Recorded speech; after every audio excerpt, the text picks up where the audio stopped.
Հարգելի հայրենակիցներ, բարև ձեզ։ Այսօր ձեր հետ միասին շատ կարևոր հարց ենք քննարկելու՝ տեղեկատվություն, որը տարածում է լրագրող եւ բաց հետախուզական աղբյուրները ուսումնասիրող OSINT է անվանվում, լրագրող Դավիթ Գալստյանը եւ ինքը նաև քարտեզներ է այստեղ տարածում, շատ հետաքրքիր։ Սա այն տեղեկատվությունն է իրականում, որը տարբեր աղբյուրներից նաև կար եւ սրա մասին մենք նաև գիտեինք, վարչապետը, եթե հիշում եք, ուղիղ չէ, բայց սրա մասին խոսել էր, բայց հիմա արդեն պարզվեց, որ ամբողջ այդ շարժումը Բագրատ Գալստանյանի, հիշում եք, Չակերտներում սրբազան պայքարը եւ Կտրիչ Ներսյանի այդ շարժումը ամբողջությամբ կեղծ էին։ Մենք դրա մասին ես անձամբ ձեզ զգուշացնում եի եւ հիմա արդեն փաստացի մենք կարող ենք դա ասել, որովհետեւ պարզվում է, որ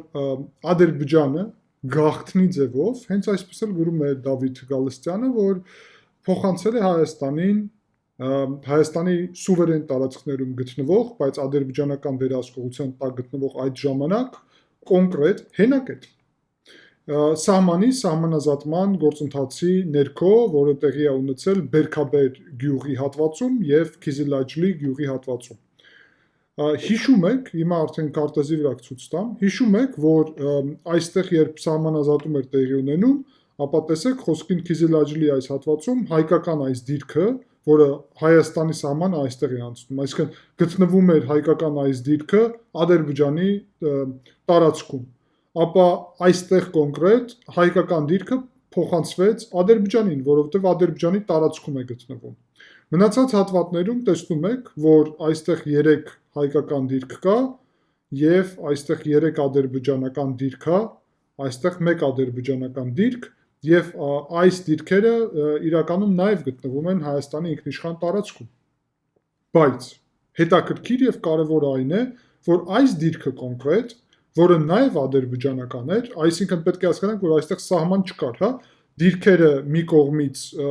ֆիքսված էր հայկական, մյուս կողմից ադրբեջանական եւ դեռ գործընթացը չի ավարտվել, սկսվել է գործընթացը, ապա առաջի այդ քայլը, որը տեղի ունեցավ Քիզիլաջլի ուղղությունով, այստեղից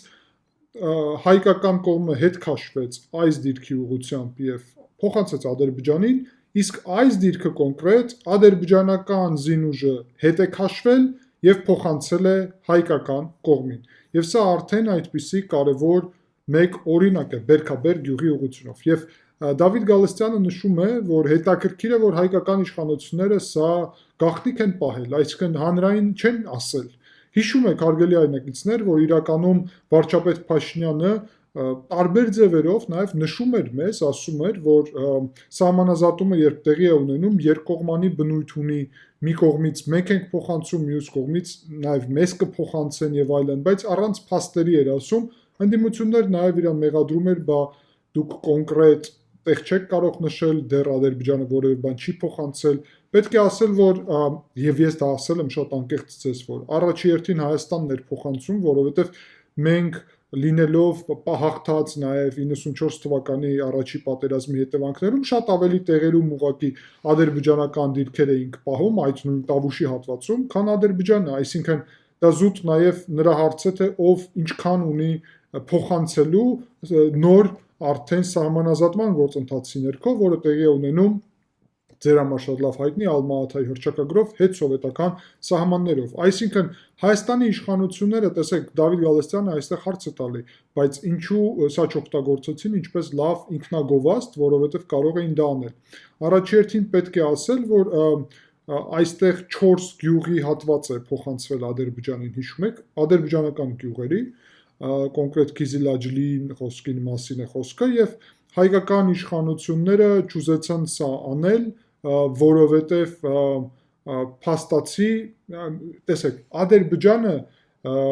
այնպիսի ձևակերպում է տվել նաև իրան, որ ինքը որևէ բան չի զիջում այս գործընթացում իր ներքին լսարանի համար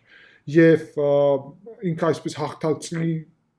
կերպար է հիմա իրանից ձևավորում։ Այսինքն եթե Հայաստանի իշխանությունները շատ բացահայտ նաև ընդգծեին, որ մենք կոնկրետ դիրք ենք վերադարձրել կամ ստացել Ադրբեջանից, ապա դրանով պետք է Ադրբեջանի իշխանությունների հանդեպ ավելի շատ քննադատում լիներ ներսից կամ քննարկում այդ հարցի Եվ դրա հետևանքով հարգելի հայրենակիցներ, փաստացի Հայաստանը կստացվեր, որ օգտագործում է այդ հարցը հարաբերությունների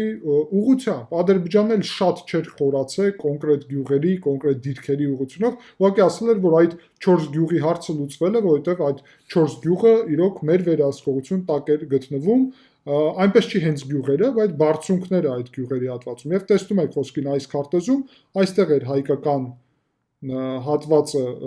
ուրեմն վերահսկողությունը այս քարտեզում, այս դիրքը, որ տեսնում եք բարձունքի վրա է, Քիզիլաջլին այստեղ ներքևում է, այսինքն գյուղի գլխին է ստացվում եւ այդտեղից հայկական դիրքերը հետ են քաշվել։ Իսկ այստեղ որտեղ որ ադրբեջանականն էր գտնվում, ապա այստեղ հայկականին կարողացավ հայկականը առաջ գալ եւ իրոք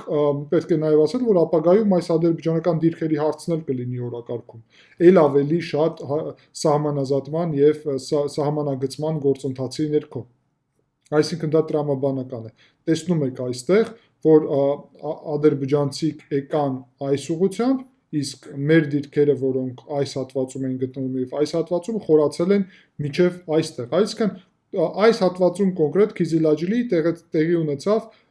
շատ տրամաբանական փոխանցում։ Այնինչ գտնվում է Ադրբեջանի տարածքում, տրվեց Ադրբեջանին, ինչ գտնվում է Հայաստանի տարածքում եւ Ադրբեջանի վերահսկողության տակ էր, տրվեց Հայաստանին, բայց ոչ ամբողջությամբ, որովհետեւ ուրիշ նաեւ դիրքեր էլ կան այստեղ։ Եվ այստեղ նաեւ Դավիթ Գալստյանը նշում է, որ ըստ իրեն նաեւ հարցը նրանում է, որ ուրեմն Ադրբեջանի համար դա կարող խնդրահարույց լինել, եթե Հայաստանի իշխանությունները սկսեին սա ակտիվորեն կիրառեն։ Հիշեցնեմ, որ դա տեղի ունեցել 2024 թվականի, այստեղ ինքը նաև տարածում է կոնկրետ տեսահոլովակ, որտեղ որ երևում է Ադրբեջանի սահմանապահ ծառայության այդտեղ ներկայությունը փոխանցումից հետո։ Եվ Դավիթ Գալստյանը քննարկում է, որ այստեղ մարտավարական առումով տարբերություն կա, որ սա ավելի բարձրունք է խոսքին այս դեպքում, իսկ այստեղի հատվածը, որը մեզ փոխանցվեց, բարձրունք չէ իրականում եւ մեծ փոփոխություն չի կրում այդ առումով, բայց դա չէ կարևորը։ Այստեղ կարևորը լրիվ ուրիշ բանն է, հարգելի հայրենակիցներ, որ սահմանի տրամաբանության ներքո խաղաղ գործընթացով հետսովետական սահմանով Ադրբեջանը Հայաստանին փոխանցել է կոնկրետ տարածք։ Հայաստանին տվել է տարածք, որը պատկանում է մեզ։ Այսինքն սահմանազատումը տեղի ունենում ոչ միայն Հայաստանի կողմից Ադրբեջանին որևէ բան տարածք փոխանցելու, այլ նաև Ադրբեջանի կողմից Հայաստանին տարածք փոխանցելու։ Այսինքն երկկողմ հավասար տրամաբանությունով մեկ կոնկրետ հենակետ մեզ է տրվել, մեկ հենակետ մենք ենք տվել այս կոնկրետ հատվածում։ Եվ այս տրամաբանությամբ մնացած բոլոր հատվածներում էլ հարցը պետք է լուծվի։ Այսինքն սա եւս մեկ անգամ ապացուցում է, որ ամբողջ այդ նարատիվը, որ իբրև իշխանությունները հող են հանձնում, իբրև իշխանությունները հանձնում են հայկական շահերը, փաստորեն կեղծ է։ Ամբողջ այդ տրամաբանությունը, որը այդպես կոչված սրբազան շարժումի հետ կար, որ իբրև տավուշը հանձնում են, փաստորեն ստացվում է, որ ինչպես ես նաեւ ձեզ ասում եի, կեղծ է, որովհետև դրա փոխարեն որ հանձնեն, մենք փաստացի խաղաղ, առանց կրակոցի, առանց պատերազմի մեր պատկանած տարածքը ստացանք հետ Ադրբեջանից առանց որևէ ռազմական գործողությունների, ճնշումների, դրա բացահայտ քննարկման եւ այլն։ Կարևորը ինչն է այստեղ, հարգելի հայրենակիցներ, իշխանությունները սա արել են առանց բարձրաձայնելու։ Այսինքն իրանք սա չեն օգտագործել PR-ի համար, որովհետև եթե օգտագործեին PR-ի համար, սա կլիներ օրակարգային հարց, Ադրբեջանը կարձագանքեր, ներսում տարբեր մարդիկ կքննարկեին, 2 տարի առաջվա թեմա է սա։ Եվ մենք ունենայինք իրավիճակ, երբ Ադրբեջանը այլևս չէր ուզենա նույն տրամաբանությամբ գործել։ Հիմա 2 տարի անցել է, այս թեման արդեն նորը չէ, բայց հիմա է բարձվում քարտեզների շնորհիվ եւ հաստատվում է դա, եւ մենք կարող ենք արդեն արձանագրել այն, որ Հայաստանը փաստացի եւ վարչապետ Փաշինյանը քաղաքացիական պայմանագիրը Հայաստանին տարածք են վերադարձրել։ Եվ ստացվում է, որ ամբողջ այդ ընդդիմության, գործակալական ցանցի, դաշնակցության, եկեղեցու, Բագրատ Գալստանյանի թեզը կեղծ էր։ Խափում էին մեր հասարակությանը։ Իշխանություններին աննկարագրելի բաներում մեղադրելու զուգահեռ, դավաճանության մեջ մեղադրելու Հիմա այսպիսի իրավիճակ ունենք։ Եվ գիտեք իմ հարցը ինչու՞մ է, ես ինչ նպատակով եմ նաև սա այսպես ուղիղ եւ բարձրաձայն հիմա ձեզ ներկայացնում նաև հարգելի հայրենակիցներ, որ ինձ հետաքրքրում է արդյոք այս փաստը իմանալուց հետո մենք կունենանք իրավիճակ, երբ խոսքին ընդդիմությունը կասի այո, հիանալի բան է արվել, սահման է գծվել, սահմանազատում է տեղի ունեցել, այսինքն ոչ կոնկրետ այստեղ դեռ սահմանազատումը միջևերջ չի ասել, ոնց որ խոսքին կիրանցի ուղղությամբ, բայց պարզվել է սահմանը, դիրքեր են փոխանցել կողմերը, որ չունենան խնդիրներ, որովհետև այն դիրքի վրա, որը քո տարածքում է գտնվում, շատ ավելի հարմար է լինել, հարցակվելու պատճառ չկա, ոչ քո վրա, ոչ դու իրա վրա, որովհետև քո դիրքը քո տարածքում է, իր դիրքը իր տարածքում է, միջազգանորեն ճանաչված եւ այլն։ Եվ արդյոք հիմա որևէ մեկը կասի այո, սխալվել էինք, խաբում էինք, իզուր էինք դավաճաններ ասում վարչապետին, քաղաքացիական պայմանագրին, հակառակն է տեղի ունենում, իզուր էինք սկսել տավուշը հանուն հայրենիքի շարժումը, սրբազան պայքարը, իզուր էինք ահաբեկչություն պլանավորում, որի պատճառով Բագրատ Գալստանյանը բանտում է, ձերբակալված է այդ թեմայի շուրջ։ Փաստացի մենք ձեր հետ արձանագրում ենք, ինչպիսի իրավիճակ է, հարգելի հայրենակիցներ, եւ սա շատ կարեւոր զարգացում է։ Սա եւ մեկ անգամ նաեւ խոսում են դրա մասին, որ խաղաղության գործընթացը Ադրբեջանի հետ էֆեկտիվ է, եթե մենք դա անում ենք հանգիստ, միջազգային իրավունքի վրա հիմնված, երկկողմ օրակարգով, որտեղ որ մենք թիկունքին նաեւ կան հզոր մեր դաշնակիցները, Միացյալ Նահանգներ, Եվրոպական միություն, եւ եթե մենք այս թեմայից PR-ի փոխարեն փորձում ենք իրական օգուտ բերել, եւ իհարկե ես համոզված եմ Եվրոպական միության դիտորդական առաքելությունը նաեւ այստեղ ներկա է, որովհետեւ այս սահմանի վրա ներկա են առհասարակ եւ իրանք շատ լավ հիմա արդեն գիտեն այդտեղ ինչ է տեղի ունեցել, ինչպիսի օրակարգ եւ ձևաչափ, այսինքն մենք կարողացել ենք հասնել այդ հաջողությանը եւ դա օրինակ է։ Օրինակ է նրա, թե ինչպես է գործընթացը ուրիշ հատվածներում տեղի ունենում։ Եվ հիշեցնեմ ձեզ, որ կոնկրետ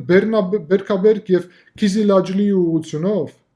կոնկրետ այստեղ ասվում էր, որ մենք անիմաստ զիջել ենք ինչ որ հատված։ Դրա մասն էր ընդդիմությունը ասում։ Անիմաստ, ուղղակի զիջել ենք, ռազմավարական նշանակություն, բայց իրանք չեն պարզել, չեն ուզեցել հասկանալ, չեն գնացել այդ տեղը, որ նաև պարզեին,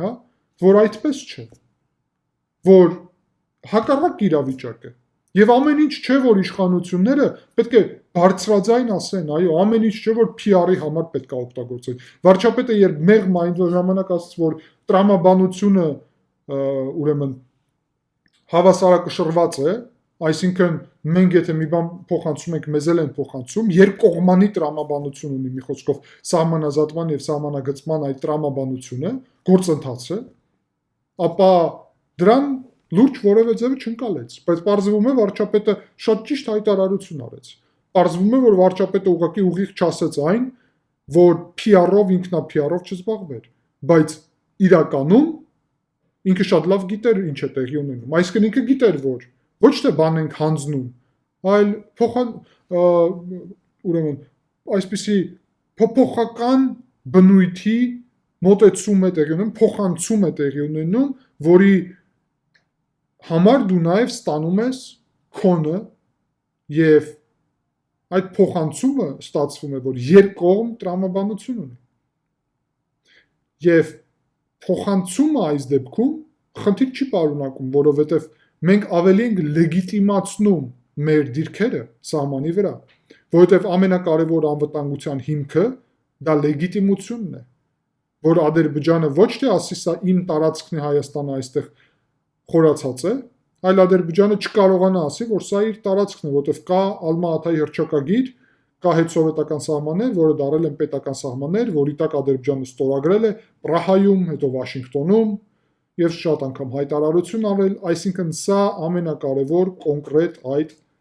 գործընթացն է եւ այս փաստը նաեւ դա հայտարարում է եւ ամրապնդում է հարգելի այրենակիցներ եւ ես համարեցի շատ կարևոր, որ ձեզ այսօր տեղյակ պահեմ սրա մասին եւ ուստի ես կոչ եմ անում ձեզ, որ անպայման սա տարածեք,